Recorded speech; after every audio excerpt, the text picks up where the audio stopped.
Thank you for doing this.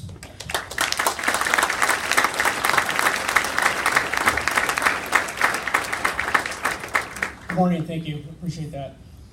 So I think the Air Force does a really good job with resiliency. Obviously, everybody in this room can probably describe resiliency, and we all had our classes with resiliency, but I think that's just a certain piece of the puzzle.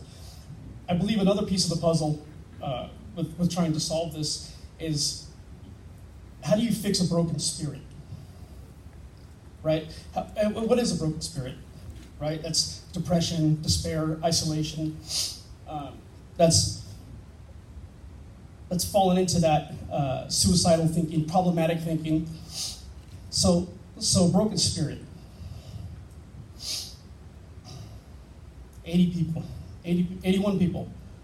81 people who had that broken spirit, who had that despair, who had that depression, and took their own lives. It's a very hard decision to make.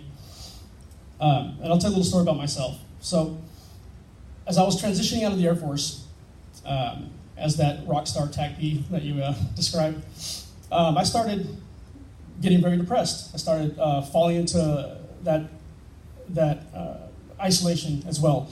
But what I did was I started fueling up with drugs and alcohol for about 3 good years, 3 years, well, bad years actually, and making victims of all my family and my friends, my ex-wife now, who's my best friend now, thank God, my son, and I was creating problems so that I had something to fix. And it was just a terrible time for me.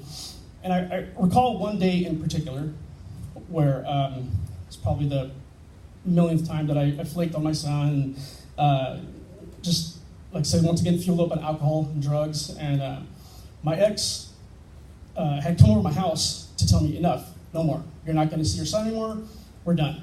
Well, I was passed out. She comes in, and I woke up to screaming and yelling and all this kind of stuff, and I just wasn't having it that day. And this is where my those dark, problematic thinking and depression, I was both suicidal and homicidal at the same time. So I recall waking up, and I just had enough, and I took the 45 Kimber from underneath my pillow, because that's what you do, right? You sleep with a 45 under your pillow, by the way. And I remember just taking it weapon out, and I had walked over, I grabbed my